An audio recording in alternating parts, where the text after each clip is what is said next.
سننا ہے، آئیے سب سے پہلے ہم دیکھتے ہیں تدوین کے معنی کیا ہوتے ہیں۔ تدوین دونا یدونوں سے ہے، جس کے معنی متفرق چیزوں کو، الگ الگ چیزوں کو یکجا کرنا، اکٹھا کرنا اور جمع کرنے کی۔ آپ دیکھیں گے اس کی اصطلاحی تعریف میں تو تدوین تصنیف اور تعلیف کو کہا جاتا ہے، یعنی کسی چیز کو لکھنا، کسی کتاب کو جو ہے تعلیف کرنا یا کسی کتاب کو تصنیف کرنا، اس کو جو ہے تدوین کہتے ہیں۔ اسی طریقے سے سنت کے معنی ہیں سیرت اور طریقہ کے۔ سیرت اور طریقہ چاہے وہ اچھا طریقہ ہو یا پھر برا طریقہ ہو، کانت سیئۃ و حسنۃ کلاہما سنت، دونوں چیزیں سنت کہلائیں گی، چاہے وہ طریقہ اچھا ہو یا طریقہ جو ہے برا ہو۔ یہ لغوی معنی ہے سنت کے۔ جب ہم سنت کا معنی جو ہے اصطلاح میں دیکھتے ہیں یا اسی طرح سے شرع میں دیکھتے ہیں تو سنت کے معنی ہوتے ہیں ما اضیف الی النبی صلی اللہ علیہ وسلم من قول او فعل او تقریر۔ نبی صلی اللہ علیہ وسلم کے طرف کوئی بھی ایسی قول، کوئی بھی ایسا عمل اور کوئی بھی ایسی تقریر جو آپ کی طرف اضافت کر دی گئی ہو، اس کو حدیث کہتے ہیں۔ شروع میں حدیث اسی کو لوگ سمجھتے تھے، پھر بعد میں سنت کو جو ہے بدعت کے بالمقابل جو ہے استعمال کیا جانے لگا، یعنی کہا جانے لگا کہ ہاں یہ آدمی جو ہے سنی ہے اور یہ آدمی بدعتی ہے، یعنی یہ سنت پر عمل کرنے والا ہے، ہادی سنت وہ ہادی بدعت، یہ سنت ہے اور یہ بدعت ہے، تو اس کے بالمقابل آ گیا۔ اسی طرح سے آپ دیکھیں گے شروع کیا دعا کی کتابوں میں جو ہے صحابہ کرام کے طریقہ کار کو اپنانے کو بھی سنت کہا جاتا تھا۔ پھر جب یہ چیز اور زیادہ آگے بڑھا، کتابیں لکھی جانے لگی ہر فنون پر، اور اسی طرح سے ایک نیا فقہ اور اصول فقہ کی کتابیں جب جو ہے تعریفات ان کی گئی تو اس میں آپ دیکھیں گے کہ اصول فقہ کے جو علماء تھے انہوں نے جب سنت کی تعریف نقل کی تو انہوں نے فرمایا کہ جو نبی کی اضافت کی گئی ہو، چاہے وہ قول یا فعل یا تقریر ہو، اور اس سے جو ہے کسی احکام کو ثابت کیا جا سکتا ہو، اس کو جو ہے سنت کہیں گے۔ اسی طرح سے جب آپ فقہا کو دیکھیں گے تو فقہا کا کہنا ہے کہ تعریف ہے کہ ما فی فعلہ ثواب وفی ترکہ عقاب وملامۃ ولیس عقاب، کہ سنت ہر وہ چیز ہے جس کو کرنے پر ثواب ملے اور اس کو چھوڑنے پر عتاب اور ملامت ہو لیکن گناہ نہ ملتا ہو، یعنی کہا جائے دیکھو یہ سنت سے بھاگتا ہے لیکن وہ شخص گنہگار نہیں ہوگا، وہ اچھا نہیں سمجھا جائے گا لوگوں کی نظروں میں، سنت کو چھوڑنے والا لوگوں کی نظروں میں اچھا نہیں سمجھا جائے گا، لیکن یہ بھی چیز ہے کہ ایسا شخص گنہگار بھی نہیں ہوگا۔ تو یہ سنت کی تعریف تھی۔ آئیے ہم جو اس تدوین السنہ کے بارے میں اس موضوع پر خطاب کرنے جا رہے ہیں تو ہم جو اس میں سننا ہمارے یہاں جو مراد ہے اس سے وہ حدیث ہے جو نبی صلی اللہ علیہ وسلم کی طرف اضافت کی گئی ہو، من قول او فعل او تقریر او صفت کانت خلقیۃ او خلقیہ، چاہے وہ آپ صلی اللہ علیہ وسلم کی جو ہے صفات خلقی ہوں یا خلقی ہوں، چاہے آپ کے عادات ہوں یا پھر آپ کا ایک ہوتا ہے فطری جو ہے آپ کے چیزیں عادات، یا پھر آپ کی کوئی چیز ایسا کلچر کوئی طریقہ کار ہو، تو وہ دونوں چیزیں آتی ہیں۔ تو اس موضوع پر میں بات کرنے سے پہلے آئیے دیکھ لیتے ہیں کہ سنت کی اہمیت کیا ہے۔ اللہ رب العزت نے قرآن مقدس کے اندر فرمایا وَمَا يَنطِقُ عَنِ الْهَوَىٰ إِنْ هُوَ إِلَّا وَحْيٌ يُوحَىٰ، کہ محمد عربی صلی اللہ علیہ وسلم اپنی خواہش سے کوئی چیز نہیں بولتے ہیں مگر یہ کہ وہ چیز اللہ رب العزت کی طرف سے بھیجی جاتی ہے کوئی بھی صورت میں۔ پتہ چلا کہ جس طرح سے قرآن وحی کی ایک شکل ہے ایسے ہی حدیث بھی وحی کی ایک شکل ہے۔ جس طریقے سے قرآن سے احکام کو پکڑا جاتا ہے بالکل ایسے ہی احادیث نبویہ سے بھی احکام کو پکڑا جائے گا۔ اگر اللہ رب العزت نے کسی چیز کو حرام کہا ہے اور محمد عربی صلی اللہ علیہ وسلم نے بھی کسی چیز کو حرام کہا ہے تو دونوں حرام کا جو درجہ ہے وہ برابر کا ہوگا۔ ایسا نہیں کہ وہ قرآن ہے اس کی اہمیت زیادہ ہے اور یہاں پر اللہ کے رسول نے حرام فرمایا اس لیے اس کا درجہ چھوٹا ہے، ایسا بالکل نہیں ہوگا. اللہ کے رسول صلی اللہ علیہ وسلم نے اس چیز سے اپنے صحابہ کرام کو خبردار کیا. اور حضرت مقدام رضی اللہ تعالیٰ عنہ کی روایت ہے, سنن ابی داؤد کے اندر انہوں نے کتاب الرسول السنہ کے اندر ایک روایت نقل کی کہ الا وانی اوتیت القرآن ومثلہ معه, سنو خبردار. اللہ کے حروف تنبیہ کے لیے آتا ہے. کسی چیز کو متنبہ, کسی شخص کو کسی چیز کے بارے میں متنبہ کرنا ہو تو اس کو کہتے ہیں الا, خبردار ہو جاؤ, متنبہ ہو جاؤ, اچھی طریقے سے میری باتوں کو سنو. اس کو اس جملے کو وضاحت کرنے کے لیے اللہ کا دین استعمال کیا جاتا ہے. اللہ کے رسول صلی اللہ علیہ وسلم نے فرمایا الا وانی اوتیت القرآن ومثلہ معه, سنو بے شک میں قرآن دیا گیا ہوں اور اسی کے جیسی ایک دوسری چیز بھی دیا گیا ہوں. الا یوشک رجل سمعان علی ارائکتہ یقول علیکم بهذا القرآن, سنو ایک شکم شیر انسان جو ہے اپنے مسند پر ٹیک لگا کر کے بیٹھا ہوگا, اپنے بیڈ پر ٹیک لگا کر کے بیٹھا ہوگا.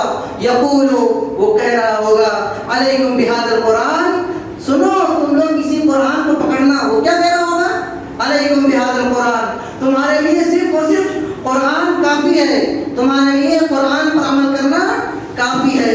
فما وجدتم فیہ من حلال فاحلوہ, تو اگر تم اس میں کوئی چیز حلال پاؤ تو اس کو حلال سمجھو. وَإِن وَجَدتُم وَمَا وَجَدتُم فِيهِ مِنْ حَرَامٍ فَحَرِّمُوهُ, اور جو چیز تم کو لگے قرآن میں حرام ہے اس کو حرام سمجھو, اس کے علاوہ کوئی اور چیز نہیں ہے.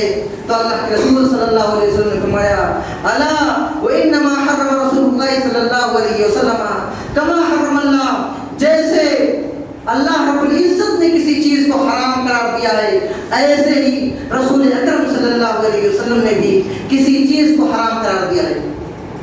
اللہ کے رسول صلی اللہ علیہ وسلم نے یہاں سنت کو لازم پکڑنا ہر مسلمان کے لیے ضروری قرار دیا اور فرمایا کہ اس طریقے کے لوگ آئیں گے جو اس طریقے کے لوگ ہوں گے اور وہ اس طرح کی باتیں کہیں گے کہ ہمارے لیے قرآن کافی ہے. ہم حدیثوں میں نہیں جانا چاہتے ہیں, حدیثوں میں اختلافات ہیں, حدیثوں میں اس طرح کی چیزیں ہیں, حدیثوں میں پڑھنے کی وجہ سے ہم فرقے میں بٹ رہے ہیں. یاد رکھیے اللہ کے رسول صلی اللہ علیہ وسلم تو بھیجے اس لیے گئے تھے کہ آپ رحمت للعالمین تھے. آپ صلی اللہ علیہ وسلم بھیجے گئے تھے, آپ کو اسوہ, نمونہ اور آئیڈیل بنایا گیا تھا پورے دنیا انسانیت کے لیے, پورے مسلمانوں کے لیے. پھر اگر ہم اس چیز کو مان لیں کہ ہمارے لیے قرآن کافی ہے تو کیا ہم جب اللہ کے رسول صلی اللہ علیہ وسلم کے فرامین کو نہیں جانیں گے, آپ کے طریقہ کار کو نہیں جانیں گے, آپ کے اخلاق کو نہیں جانیں گے, آپ کے تقریرات کو نہیں جانیں گے, پھر کیسے یہ ہو سکتا ہے کہ ہم آپ کو اپنا آئیڈیل اور اپنا نمونہ بنا سکیں؟ یہ ناممکن ہے. آپ کسی کے بارے میں کچھ جانتے بھی نہ ہوں اور آپ کو اپنا آئیڈیل اور اپنا نمونہ اور اپنا اسوہ, قدوہ اور ساری چیزیں اس طرح سے بنائیں, یہ ممکن ہی نہیں ہے. اسی طریقے سے امام اوزاعی رحمہ اللہ فرماتے ہیں کہ ابو ایوب السختیانی رضی اللہ عنہ رحمہ اللہ نے فرمایا اذا حدث الرجل بالسنہ, جب آپ کسی آدمی سے حدیث کو بیان کریں, سنت کو بیان کریں, فقالا, تو وہ شخص کہے کہ دعنا من ھذا, ہمیں یہ سب نہیں چاہیے, اس کو چھوڑیے. ہمیں کیا کہے, وہ کہے کہ حدثنا بالقرآن, ہم کو صرف قرآن کی باتیں بیان کیجیے, ہم کو صرف قرآن کی باتیں سننی ہے, ہم کو حدیث کی باتیں نہیں سننی ہے. تو انہوں نے فرمایا فعلم انہ ضال مضل, سنو ایسا شخص گمراہ ہے اور دوسروں کو بھی گمراہ کرنے والا ہے. جو قرآن کے ساتھ حدیث کو بھی ساتھ میں نہ لے کر کے چلتا ہو ایسا شخص گمراہ ہوگا. اور یہی نہیں بلکہ جب اس طرح کے معاملات آئے تو انہوں نے بیت کو کہا کہ آپ دکھاؤ قرآن میں کہاں لکھا ہے کہ ظہر کی نماز 4 رکعت ہے, کہاں لکھا ہے عصر کی نماز 4 رکعت ہے, اور کہاں لکھا ہے کہ مغرب کی نماز 3 رکعت ادا کی جائے گی اور کیسے ادا کی جائے گی. ہر ایک چیز کو ثابت کر کے دکھاؤ قرآن سے. یاد رکھیے قرآن میں ایسا کچھ بھی نہیں ہے. قرآن میں صرف نمازوں کو ادا کرنے کا حکم دیا گیا ہے, زکات کو ادا کرنے کا حکم دیا گیا ہے. زکات کس پر واجب ہے, کتنا واجب ہے, کب واجب ہے, کس طریقے سے واجب ہے, کوئی تفصیل نہیں ہے. ان سارے چیزوں کی تفصیل آپ حدیث میں پائیں گے. لیکن جب آپ حدیث کا انکار کریں گے تو پھر کیسے ممکن ہو سکتا ہے کہ آپ جو ہے ان سارے چیزوں کو انجام دے سکیں یا ادا کر سکیں. اسی طریقے سے امام شافعی رحمہ اللہ رب العزت کے فرمان لقد من اللہ علی المؤمنین اذ بعث فیہم رسولا من انفسہم یتلو علیہم آیاتہ ویزکیہم ویعلمہم الکتاب والحکمہ وان کانوا من قبل لفی ضلال مبین کے بارے میں فرماتے ہیں کہ بے شک اللہ رب العزت نے مومنین پر احسان کیا اس اعتبار سے کہ انہی میں سے ایک رسول بھیجا جو ان پر قرآن کی آیتوں کی تلاوت کرتے ہیں. یتلو علیہم آیاتہ ویزکیہم اور ان کو پاک صاف کرتے. ویعلمہم الکتاب والحکمہ اور ان کو کتاب و حکمت کی تعلیم دیتے ہیں. امام شافعی رحمہ اللہ اس آیت کا ذکر کرنے کے بعد فرماتے ہیں یہاں پر کتاب سے مراد قرآن مقدس کیا ہے اور اسی طرح سے جو کتاب کے بعد حکمت کا لفظ ہے اس حکمت سے مراد سنت نبویہ ہے. لہذا جس طرح سے کتاب کو ہمیں پکڑنا ہے, کتاب پر ہمیں عمل کرنا ہے, ایسے ہی ہمیں حکمت اور حدیث نبویہ کو بھی اس پر بھی عمل کرنا ہے. اسی طریقے سے آپ دیکھیں گے شروع کے ادوار میں صحابہ کرام کا زمانہ تھا. اس وقت کی بات ہے ابتدا اسلام کے اندر اللہ کے رسول صلی اللہ علیہ وسلم نے صحابہ کرام کو حدیثوں کو لکھنے سے منع فرما دیا تھا, چونکہ ایک ڈر تھا کہ کہیں احادیث قرآن سے مشابہ نہ ہو جائیں, مل نہ جائیں, ضم نہ ہو جائیں. اسی طریقے سے آپ دیکھیں کہ زمانہ جاہلیت کی تاریخ کا جن کو علم ہے ان کو بخوبی معلوم ہوگا کہ اس وقت پڑھے لکھے لوگوں کی تعداد بہت کم تھی. بہت کم ایسے لوگ تھے جن کو فن کتابت یعنی لکھنا آتا تھا. لہذا اس وقت حدیثوں کو لکھا نہیں جاتا تھا. پھر آپ صلی اللہ علیہ وسلم جب حج کے موقع پر تھے, آپ صلی اللہ علیہ وسلم نے صحابہ کرام کو حکم دیا اکتبوا لأبی شاہ, ابو شاہ کے لیے لکھا جائے, لکھ دیا کرو. اس طرح سے ابو شاہ کے لیے حدیثیں لکھی جاتی تھیں اور وقتاً فوقتاً ان کو بھیجا جاتا تھا, چونکہ وہ الگ جگہ رہتے تھے اور لوگوں کو درس و تدریس کرتے تھے, لوگوں کو جو ہے صحیح راستے کی طرف بلاتے تھے. لہذا اللہ کے رسول صلی اللہ علیہ وسلم نے انہیں لکھنے کے بارے میں فرمایا. اسی طریقے سے آپ دیکھیں گے کہ صحابہ کرام کو جب بھی کوئی مسئلہ پیش آتا تھا وہ فوراً اللہ کے رسول صلی اللہ علیہ وسلم کے پاس دوڑتے ہوئے جاتے تھے اور اس مسئلے کو بہتر طریقے سے سمجھنے کی کوشش کرتے تھے. امام بخاری رحمہ اللہ نے کتاب العلم کے اندر ایک حدیث روایت کیا ہے عقبہ بن حارث رضی اللہ تعالیٰ عنہ کے بارے میں. فرماتے ہیں عقبہ بن حارث رضی اللہ تعالیٰ عنہ کہ ان کے پاس ایک عورت آئی اور اس نے کہا کہ میں نے آپ کو بھی دودھ پلایا ہے اور آپ کی بیوی کو بھی دودھ پلایا ہے. اب وہ پریشان ہوئے کہ ایسے حالت میں ہم کیا کریں. فوراً وہ مکہ میں تھے, اللہ کے رسول صلی اللہ علیہ وسلم مدینہ میں تھے. فوراً وہ سوار ہوتے ہیں اپنی جو ہے سواری پر اور اللہ کے رسول صلی اللہ علیہ وسلم کے پاس جاتے ہیں اور مسئلہ بیان کر کے اس کا فتویٰ دریافت کرتے ہیں. اسی طرح سے ابو ایوب انصاری رضی اللہ تعالیٰ عنہ, ان کا نام کون نہیں جانتا, میزبان رسول کے نام سے مشہور, یہ صحابی رسول ان کو معلوم ہوتا ہے کہ عقبہ ابن عامر رضی اللہ تعالیٰ عنہ جو ہے ان کے پاس ایک حدیث موجود ہے, وہ اس حدیث کو لینے کے لیے مصر تک کا سفر کرتے ہیں. یہ صحابہ کرام اس طریقے سے حدیثوں کو اخذ کرتے تھے. کئی دن کا کئی راتوں کا سفر وہ ایک ساتھ ایک حدیث کو اخذ کرنے کے لیے جو ہے لگا دیتے تھے. اسی طریقے سے آپ دیکھیں گے کہ اللہ کے رسول صلی اللہ علیہ وسلم کے انتقال کے بعد صحابہ کرام حدیثوں کو اخذ کرنے میں, حدیثوں کو لینے میں اور اسی طرح سے حدیثوں کو بیان کرنے میں بہت احتیاط برتا کرتے تھے. ایسا نہیں کوئی بھی شخص سر اٹھایا اور آ کر کے بول دیا قال رسول اللہ صلی اللہ علیہ وسلم کذا و کذا, قال رسول اللہ صلی اللہ علیہ وسلم کذا و کذا, بلکہ اس کی بہت چھان بین ہوتی تھی. سب سے پہلی بات تو یہ ہے کہ صحابہ کرام بہت ہی احتیاط کے ساتھ حدیثوں کو بیان کرتے تھے. اس کی سب سے بڑی وجہ یہ تھی اللہ کے رسول صلی اللہ علیہ وسلم کا فرمان کفا بالمرء کذبا ان یحدث بکل ما سمع, کہ انسان کے لیے جھوٹا ہونے کے لیے بس اتنا کافی ہے کہ وہ ہر اس چیز کو بیان کرتا پھرے جو وہ سنتا ہے, جو اس کو معلوم ہو ہر اس چیز کو بیان کرے.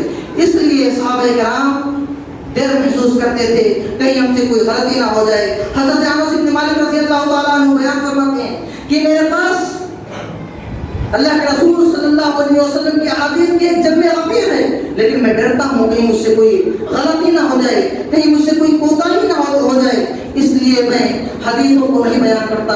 اور اللہ کے رسول صلی اللہ علیہ وسلم نے بیان فرمایا ہے من کذب علی متعمدا فلیتبوأ مقعدہ من النار، جس نے جان بوجھ کر میرے اوپر جھوٹ باندھا تو اپنا ٹھکانہ جہنم کو بنا لے. یہ حدیث صحابہ کرام کو روکتی تھی کہ وہ فوراً جہاں بھی بیٹھے ہیں 10 لوگوں کے درمیان حدیثوں کو بیان کرنا شروع کر دیں. ایسا بالکل نہیں ہوتا تھا. عبداللہ بن زبیر بن عوام رضی اللہ تعالیٰ عنہ بیان کرتے ہیں میں نے اپنے والد محترم زبیر بن عوام رضی اللہ تعالیٰ عنہ سے دریافت کیا کہ اے والد محترم، آپ صلی اللہ علیہ وسلم کے ساتھ آپ اتنا دن رہے پھر بھی آپ حدیثیں نہیں بیان کرتے. زبیر بن عوام رضی اللہ تعالیٰ عنہ بڑے پائے ہوئے صحابہ رسول، کئی رشتہ داریاں اللہ کے رسول صلی اللہ علیہ وسلم سے ان کی تھیں. کہتے ہیں کہ میرے بیٹے مجھے ڈر ہو رہا ہے کہیں ایسا نہ ہو کوئی غلط بات میں بیان کر جاؤں، اس لیے میں احادیث کو بیان کرنے میں تھوڑا سا احتیاط برتتا ہوں. امام شافعی رحمہ اللہ جن کا نام عامر بن شراحیل الشافعی ہے، فرماتے ہیں جالست ابن عمر سنۃ فلم اسمعه یذکر حدیثا عن رسول اللہ صلی اللہ علیہ وسلم، میں عبداللہ ابن عمر رضی اللہ تعالیٰ عنہ کے ساتھ سال بھر تک بیٹھا، ان کے مجلسوں میں رہتا تھا، مجھے نہیں معلوم انہوں نے ایک حدیث بھی بیان کی ہو. کون؟ عبداللہ ابن عمر رضی اللہ تعالیٰ عنہ کے بارے میں بیان کرتے ہیں، مجھے نہیں معلوم انہوں نے کوئی حدیث بھی بیان کی ہو. یہ احتیاط تھا صحابہ کرام کی طرف سے حدیثوں کو بیان کرنے میں. یہی نہیں بلکہ حدیثوں کو جب بیان کیا جاتا تو فوراً ہما وقت وہیں پر اس حدیث کی چھان بین ہوتی تھی اور اس حدیث کی شہادت اور گواہی لیے بنا اس صحابی رسول کو نہیں چھوڑا جاتا تھا. اس بارے میں عمر بن خطاب رضی اللہ تعالیٰ عنہ کا واقعہ بہت مشہور ہے. ابو موسیٰ اشعری رضی اللہ تعالیٰ عنہ دروازے پہ آتے ہیں، دروازہ قرأ الباب، دروازہ کھٹکھٹایا، السلام علیکم ورحمۃ اللہ، السلام علیکم ورحمۃ اللہ، السلام علیکم ورحمۃ اللہ، 3 مرتبہ سلام کرتے ہیں، کوئی جواب نہیں آ رہا ہے. ابو موسیٰ اشعری رضی اللہ تعالیٰ عنہ واپس راستہ پلٹتے ہیں اور واپس جانے لگتے ہیں. تھوڑی دیر بعد عمر بن خطاب رضی اللہ تعالیٰ عنہ جو کہ مشغول تھے اپنے کام میں باہر نکلتے ہیں، دیکھتے ہیں ابو موسیٰ اشعری رضی اللہ تعالیٰ عنہ نکل چکے ہیں. ایک شخص کو بھیجتے ہیں، جاؤ ابو موسیٰ اشعری کو بلا کر کے لاؤ. ابو موسیٰ اشعری رضی اللہ تعالیٰ عنہ آتے ہیں، سوال کیا تم نے جب مجھ کو بلایا تو بلانے کے بعد واپس کیوں جانے لگے؟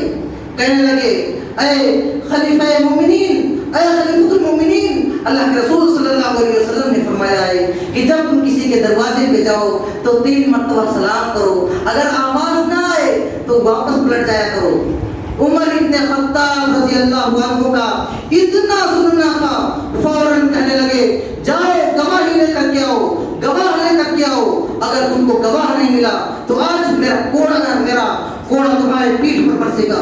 یاد رکھیے ابو موسیٰ اشعری صرف نام ہی کافی ہے. صحابی رسول اتنے جلیل القدر صحابی رسول پریشان ہیں، مدینہ کی گلیوں میں گھوم رہے ہیں، سوچ رہے ہیں کس کو میں گواہ بناؤں، کس کو میں ڈھونڈوں. ابو سعید خدری رضی اللہ تعالیٰ عنہ سے ملاقات ہوتی ہے، پوچھنے لگی کیا معاملہ ہے، سارا معاملہ بیان کیا. کہنے لگے ارے اس حدیث کو تم میں کیا، مدینے کی گلیوں میں چھوٹا چھوٹا بچہ جانتا ہے اس حدیث کو. اور فوراً ایک صحابی رسول جاتے ہیں عمر بن خطاب رضی اللہ تعالیٰ عنہ کے سامنے گواہ کے طور پہ کہتے ہیں کہ ہاں میں نے اس حدیث کو اللہ کے رسول صلی اللہ علیہ وسلم سے سنا ہے. حضرت عمر بن خطاب رضی اللہ تعالیٰ عنہ جو امیر ابو موسیٰ اشعری رضی اللہ تعالیٰ عنہ کو اپنی طرف مخاطب کرتے ہوئے کہتے ہیں مجھے تم پر الزام لگانا مقصود نہیں تھا، مجھے تم پر الزام لگانا مقصود نہیں تھا، بلکہ میں چاہ رہا تھا کہیں ایسا نہ ہو کہ لوگ ایسے ہی جو چاہے آ کر کے اور اللہ کے رسول صلی اللہ علیہ وسلم کے بارے میں کوئی بھی بات بیان کرنا شروع کر دے. تو یہ صحابہ کرام کے زمانے میں اس قدر ساری چیزیں ہوتی تھیں، اس طرح سے بحث و تفتیش ہوتا تھا، اس حدیث سے اس طریقے سے دیکھا جاتا تھا. کہیں کوئی گنجائش اگر ہوتی حدیث کے معاملے میں تو لوگ برداشت نہیں کرتے، بہت احتیاط سے کام لیتے. اسی طرح سے اگر ہم دیکھیں تو صحابہ کرام کے زمانے میں ہی احادیث کو جمع کرنا لوگوں نے شروع کر دیا تھا. صحابہ کرام نے اس بارے میں صحیفہ صادقہ عبداللہ بن عمرو بن العاص رضی اللہ تعالیٰ عنہ کی بہت مشہور جو ہے صحیفہ ہے, جو آج بھی اس دنیا کے اندر بعض علماء فرماتے ہیں کہ موجود ہے. اسی طرح سے صحیفہ انس بن مالک رضی اللہ عنہ اور صحیفہ علی بن ابی طالب رضی اللہ تعالیٰ عنہ بھی اہم صحیفوں میں سے ایک ہے. اسی طرح سے آپ دیکھیں گے صحابہ کرام کے آخر تک جو ہے حدیثوں کی ایک جمع غفیر ہو گئی تھی. بہت ساری حدیثیں جمع ہو گئی تھیں. حسن بصری رضی جو ہے رحمہ اللہ جو کہ تابعی ہیں فرماتے ہیں کہ عمر ابن عبدالعزیز رحمہ اللہ نے فرمایا انظروا الی حدیث رسول اللہ صلی اللہ علیہ وسلم, تم لوگ رسول اللہ صلی اللہ علیہ وسلم کی حدیثوں کو دیکھو, فاجمعوه, تو تم سب اس کو جمع کرو, اس کو اکٹھا کرو. یہ کب کی بات ہے؟ یہ سن 101 ہجری میں عمر ابن عبدالعزیز رحمہ اللہ کی وفات ہوئی ہے اور اس سے پہلے کا معاملہ ہے. حالانکہ دیکھیں تو اس وقت صحابہ کرام کی ایک جماعت موجود تھی. آپ دیکھیں گے تو ابو طفیل رضی اللہ تعالیٰ عنہ جو آخری صحابی رسول ہیں سن 110 ہجری میں انہوں نے وفات پائی ہے. پتہ چلا کہ اس وقت صحابہ کی ایک جماعت موجود تھی. بعض حضرات کے نقل کرتے ہیں کہ آخر میں 200 سال کے بعد یا 2 سینچری کے بعد جو ہے امام بخاری رحمہ اللہ آئے اور انہوں نے حدیث تصنیف کر دی. بھائی کیسے ہم اس حدیث کو مان لیں؟ اللہ کے رسول صلی اللہ علیہ وسلم کی تو 200 سال پہلے وفات ہو گئی تھی. کیسے یہ حدیث صحیح ہو سکتی ہے؟ کیسے یہ سب ہو سکتا ہے؟ آپ دیکھیں میں ایک مثالیں دے کر کے آپ کو ثابت کروں گا کہ اللہ کے رسول صلی اللہ علیہ وسلم کے بعد کے ادوار میں آپ کے وفات کے بعد کس طریقے سے حدیثوں پر جو ہے علماء کرام نے جو ہے صحابہ نے اور تابعین نے پورا توجہ دیا اور توجہ دینے کے ساتھ ساتھ اس کو اکٹھا کیا اور قواعد بنائے اور ان قواعد کی روشنی میں احادیث صحیحہ اور صحیفہ کو اسی وقت جو ہے الگ الگ کیا جانے لگا. تو یہ معاملہ تھا. پھر اس کے بعد جو ہے حضرت عثمان غنی رضی اللہ تعالیٰ عنہ کی شہادت کے بعد آپ دیکھیں گے فتنوں کا بول بالا ہو جاتا ہے, فتنے عروج پر آ جاتے ہیں, جو ہے تابعین کا ادوار شروع ہوتا ہے. ان تابعین کے ادوار میں حدیثیں بہت گڑبڑ ہونے لگی. کوئی بھی شخص اپنی باتوں کو اپنی طرف سے بنا کر کے حدیث کی طرف جو ہے اللہ کے رسول صلی اللہ علیہ وسلم کی طرف اضافت کر دیتا تھا. جیسے بعض لوگ اپنی سامانوں کو فروخت کرنے کے لیے کہتے کہ اللہ کے رسول صلی اللہ علیہ وسلم کو یہ چیز بہت پسند تھا. بعض لوگ جو ہے بادشاہوں کو خوش کرنے کے لیے حدیث کرتے تھے تاکہ بادشاہ میری باتوں سے خوش ہو جائے, کہ ان کا طریقہ صحابہ جو ہے اللہ کے رسول صلی اللہ علیہ وسلم سے ملتا جلتا ہے. بعض لوگوں نے اسلام کی بنیادوں کو خراب کرنے کے لیے انہوں نے حدیثیں گھڑی اور حدیثوں کو بیان کیا. اسی طریقے سے بہت سارے لوگ ایسے تھے جنہوں نے شہرت جو ہے اپنی شہرت کے لیے حدیثوں کو گھڑا اور حدیثوں کو گھڑ کر کے جو ہے بیان کیا. اسی طریقے سے بعض لوگوں نے یہ دیکھا کہ لوگ عمل کم کر رہے ہیں, چلو حدیثیں کرتے ہیں فضائل کی, اور اس کے بعد فضائل کی حدیثوں کو گھڑنے کے بعد لوگوں کو جو ہے پھر سے اسلام پر لایا جائے گا, شریعت پر لایا جائے گا. اس تعلق سے محمد ابن اسماعیل رحمہ اللہ فرماتے ہیں کہ ان کے پاس ایک فقہ جو ہے راویہ ہے اور کہنے لگے کہ عمر بن کعب رضی اللہ تعالیٰ عنہ کی طرف اضافت کرتے ہوئے فرمایا کہ اللہ کے رسول صلی اللہ علیہ وسلم نے فرمایا ہے اس سورت کی فضیلت میں اتنا ثواب ملے گا. محمد ابن اسماعیل کہتے ہیں میں نے ان سے سوال کیا آپ نے اس حدیث کو کہاں سے سنا؟ اس حدیث کو آپ نے کہاں سے کس سے آپ نے اخذ کیا ہے؟ وہ کہنے لگے کہ میں نے مدائن کے ایک شیخ سے اس حدیث کو سنا ہے. کہتے ہیں میں مدائن پہنچ گیا, میں نے سفر کیا, لمبا سفر, مدائن گیا. مدائن میں جانے کے بعد میں نے شیخ سے پوچھا کہ شیخ اس حدیث کو آپ نے کس سے سنا ہے؟ انہوں نے کسی ایک اور شیخ کا نام لیا. میں وہاں پہنچا, وہاں پہ شیخ سے میں نے پوچھا تو وہاں کے شیخ نے مجھے بصرہ کے شیخ کے بارے میں فرمایا کہ بصرہ کے شیخ سے میں نے اس حدیث کو سنا ہے. میں بصرہ گیا, بصرہ کے شیخ سے میں نے جب اس حدیث کے متعلق پوچھا تو انہوں نے فرمایا میں نے عبادان کے ایک شیخ سے اس حدیث کو سنا ہے. کہتے ہیں میں عبادان بھی گیا اور وہاں پر جا کر کے جب میں اس شیخ سے اس تعلق سے سوال کیا تو شیخ نے میرا ہاتھ پکڑا اور مجھے ایک کمرے میں لے جاتے گئے. وہاں پر ایک شیخ بیٹھے ہوئے تھے اور کئی تصوف کے لوگ, متصوفین کی ایک جماعت تھی, وہاں پر شیخ درس دے رہے تھے. میں نے ان سے پوچھا کہ شیخ اس حدیث کو آپ نے کہاں سے سنا ہے, اس حدیث کو آپ نے کس سے بیان کیا ہے, آپ نے جو آپ سے اس حدیث کو کس نے بیان کیا ہے؟ تو انہوں نے شیخ نے کہا لم یحدثنی احد, مجھ سے یہ حدیث کسی نے نہیں بیان کیے, مجھ سے یہ حدیث کسی نے نہیں بیان کیے. آپ اس جملے پر غور کیجیے. یعنی اتنا سارا دورہ کرنے کے بعد تب پتا چلا کہ حدیث موضوع اور کھڑی گئی تھی. انہوں نے کہا کہ میں نے دیکھا لوگ قرآن کی تلاوت میں کمی کر رہے ہیں, لوگ قرآن کی صحیح سے تلاوت نہیں کر رہے ہیں, اس لیے میں نے فضیلت کی حدیثیں کر دی تاکہ لوگ قرآن کی زیادہ سے زیادہ تلاوت کرنے لگے. تو یہ لوگوں نے طریقہ اپنایا. اسی طریقے سے آپ دیکھیں گے پھر اس کے بعد ایک طریقہ شروع ہو گیا سندوں کے جانچنے پرکھنے کا, اور پھر وہیں سے ایک اصول بنایا گیا کہ حدیثوں کو ایسے نہیں لیا جائے گا. پھر جو ہے امام ابن سیرین رحمہ اللہ فرماتے ہیں کہ وہاں سے قاعدہ جب بنا تو امام ابن سیرین رحمہ اللہ نے فرمایا ان ھذا العلم دین فانظروا عمن تأخذون دینکم, کہ یہ دین, یہ حدیثوں کو اخذ کرنے کا یہ علم جو ہے یہ ایک دین ہے.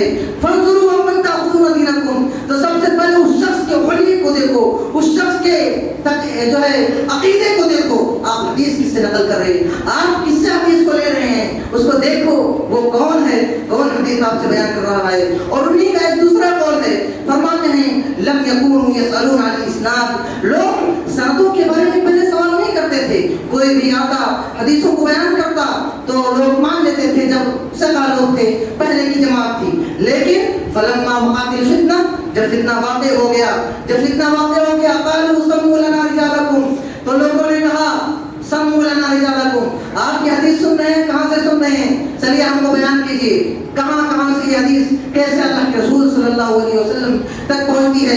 فینظر الی اہل السنہ فیؤخذ حدیثهم وینظر الی اہل البدع فلا یؤخذ حدیثهم, تو دیکھا جاتا کہ ان سندوں کے اندر اگر سارے کے سارے اچھے لوگ ہوتے, فقہ لوگ ہوتے, دیندار لوگ ہوتے, تو ان کی حدیثوں کو اخذ کر لیا جاتا. اور دیکھا جاتا کہ اگر اس میں کوئی بدعتی تو نہیں ہے, کوئی ایسا آدمی تو نہیں جس کو پہچانتے نہیں, فلا یؤخذ حدیثهم, تو ان کی حدیثوں کو اخذ نہیں کیا جاتا, ان کی حدیثوں کو چھوڑ دیا جاتا تھا.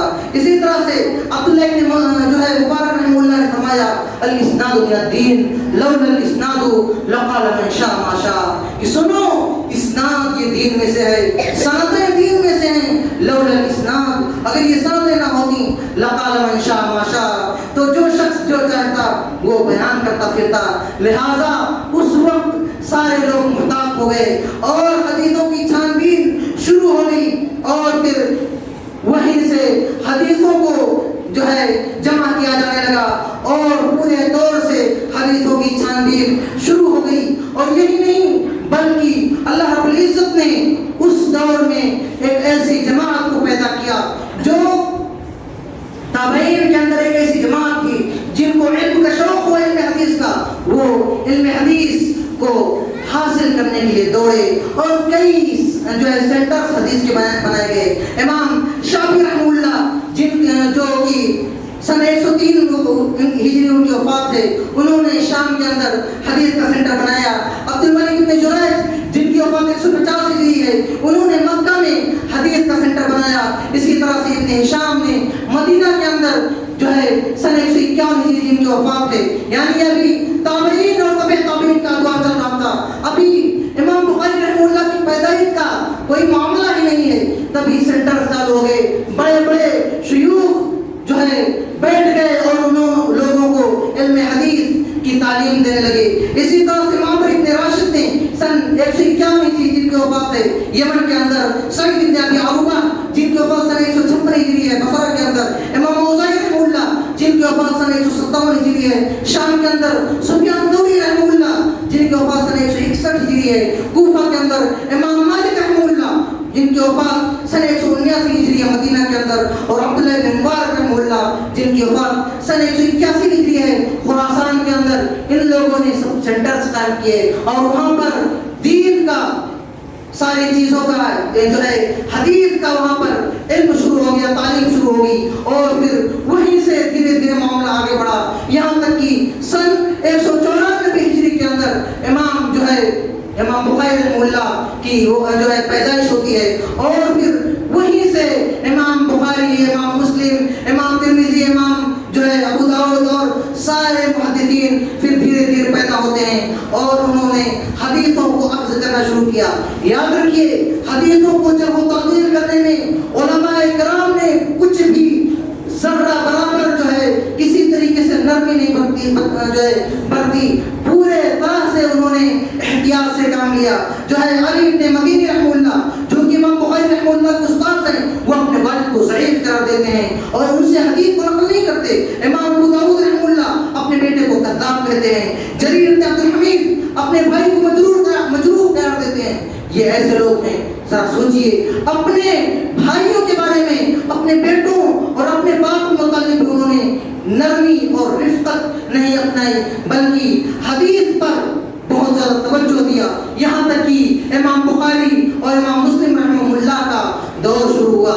یہی امام بخاری رحمہ اللہ جب سفر کر رہے ہیں، حدیث کو لینے کے لیے جاتے ہیں، ایک حدیث کو اخذ کرنے کا معاملہ ہے، جاتے ہیں، کئی دن کا سفر کرنے کے بعد پہنچتے ہیں، ایک شخص جس سے حدیث کو اخذ کرنا ہے وہ دیکھتے ہیں کہ اپنے جانور کو وہ اپنے ہاتھ سے اس طرح سے کر کے بلا رہا ہے، اس طرح سے اشارہ کر رہا ہے۔ تو انہوں نے کہا جو شخص اپنے جانور کو دھوکہ دے سکتا ہے، بھلا وہ ہم لوگوں کو دھوکہ کیسے نہیں دے سکتا؟ انہوں نے فوراً وہاں پر معذرت پیش کر دی۔ یہی نہیں، امام بخاری رحمہ اللہ سمندر کے سفر میں تھے، کشتی پر سوار ہیں، ان پر تہمت لگا دی جاتی ہے، ان کے پاس 20,000 اشرفیاں تھیں۔ ایک شخص نے کہا میری 20,000 اشرفیاں چوری ہو گئی ہیں۔ اب وہاں پر ڈھونڈنا شروع ہو گیا، حالانکہ وہ اشرفیاں امام بخاری رحمہ اللہ کی خود کی تھیں، لیکن سوال تھا اتنی بڑی حدیث کی کتاب صحیح بخاری پر آج انگلی اٹھنے والا تھا۔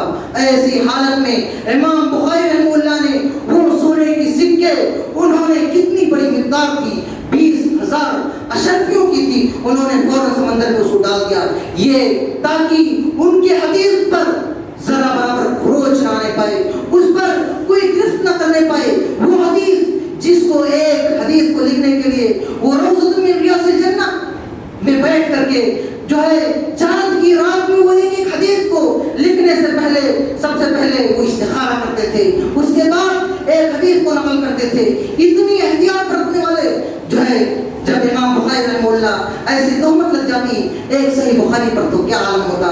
لہذا انہوں نے یہ کیفیت یہ طریقہ اپنایا۔ آپ ذرا سوچیں کہ حدیث کو اخذ کرنے اور اس کو بیان کرنے میں صحابہ کرام، تابعین، تبع تابعین اور ان کے بعد کے آنے والے ادوار میں کتنی مشقتیں، کتنی دشواریاں جو ہے احاطہ نہیں کر سکتے ہیں۔ اسی طریقے سے دھیرے دھیرے وقت چلتا گیا، آج کے ماضی قریب کے اندر جو ہے اللہ رب العزت نے ایسے امام البانی رحمہ اللہ کو اس دنیا کے اندر بھیجا تاکہ جو 500 سال تک حدیث پر کوئی ایسا کام نہیں ہو پایا تھا، انہوں نے آ کر کے کچھ سالوں کے اندر انجام دیا، اور آج ہمارے سامنے حدیث بالکل واضح، صاف و شفاف رکھی ہوئی ہے، اس میں کوئی شک نہیں۔ یہ ایک مسلمان نہیں بلکہ آپ دیکھیں گے مستشرقین کی جماعت جو کہ حدیثوں پر اور اسلام پر جرح کرتے ہیں، جو اسلام کی تعلیمات کو اس غرض سے حاصل کرتے ہیں تاکہ وہ اسلام پر جو ہے انگلیاں اٹھا سکیں۔ ان لوگوں نے کہا کہ میں نے دیکھا بڑے بڑے سیاسی لوگوں کو، میں نے دیکھا بہت بڑے بڑے مذہبی پیشواؤں اور اماموں کو، لیکن میں نے نہیں دیکھا کہ کسی کے بھی باتوں کو اس طریقے سے نقل کیا گیا ہو جیسا کہ محمد عربی صلی اللہ علیہ وسلم کی باتوں کو نقل کیا گیا۔ یہی نہیں بلکہ آپ دیکھیں، آپ کو معلوم ہونا چاہیے کہ ہالینڈ کے اندر ایک بہت بڑی مشہور یونیورسٹی تھی، وہاں پر مستشرقین کی ایک جماعت نے کئی سالوں تک کام کرنے کے بعد ایک ایسے ڈکشنری کا ایجاد کیا، ایک ایسی ڈکشنری بنائی جس کے ذریعہ سے آپ حدیث کا ایک لفظ لے کر کے پوری حدیثوں کو، یہ حدیث جو ہے بخاری میں ہے، مسلم میں ہے، ابو داؤد، ترمذی، نسائی، دارمی، بیہقی، جو ابن ماجہ کہیں پر موجود ہے، آپ اس ایک لفظ کو اگر آپ کو معلوم ہے آپ جا کر کے اس حدیث کو ڈھونڈ سکتے ہیں اور آپ کو پورا ریفرنس مل جائے گا کہ بخاری میں کہا ہے، ابو داؤد میں کہا ہے، ترمذی میں کہا ہے، ابن ماجہ قیامت میں کہا ہے ساری چیزیں مل جائیں گی. یہ کسی مسلمان نے نہیں کیا, یہ ایک مستشرقین کی جماعت کی, یہ یہود کی ایک جماعت کی جو ہمیشہ مسلمانوں پر جو ہے داغ اور اسلام پر داغ لگانے کی کوشش جنہوں نے کی, انہوں نے اسی خواہش کے لیے اس کتاب کو جو ہے لکھا تھا. لیکن افسوس یہ کتاب مسلمانوں کے ہاتھوں لگی اور پھر اس کے ذریعہ سے آج کے وقت میں بڑے بڑے مسلمین اسکالرز اور علماء اس جو ہے کتاب سے استفادہ حاصل کر رہے ہیں. لہذا کہنے کا مطلب یہ ہے کہ حدیث کا انکار یہ کسی بھی طریقے سے ممکن نہیں ہے. حدیث یہ قرآن کی یا اسی طرح سے وحی کی ایک قسم ہے جو کہ جس کو مانے بغیر آپ مسلمان نہیں ہو سکتے ہیں. لہذا ہمیں چاہیے کہ ہم حدیثوں کو جو ہے احکام کے اخذ کرنے پر وہی درجہ دیں جو ہم قرآن کو دیتے ہیں. اللہ رب العزت سے دعا ہے بار الہ تو ہم تمام مسلمانوں کو جو ہے انکار حدیث کی فتنے سے محفوظ رکھ. الہ العالمین تو ان محدثین اور ان صحابہ کرام کو جنہوں نے اس حدیث کو ہم تک پہنچانے میں اتنی پریشانیاں اور قربانیاں جو ہے دی, تو ان کی قربانیوں کو الہی قبول فرما. الہ العالمین تو ہمیں احادیث کو سے ایسی احکام کو اخذ کرنے کی توفیق دے جیسے ہم قرآن سے احادیث کو اخذ کرتے ہیں. اللہ رب العزت سے دعا ہے کہ الہی جب تک ہم زندہ رہیں اسلام پر زندہ رہیں, ہمارا خاتمہ ہو تو ایمان پر ہو. وآخر دعوانا الحمدللہ رب العالمین. والسلام علیکم ورحمۃ اللہ وبرکاتہ.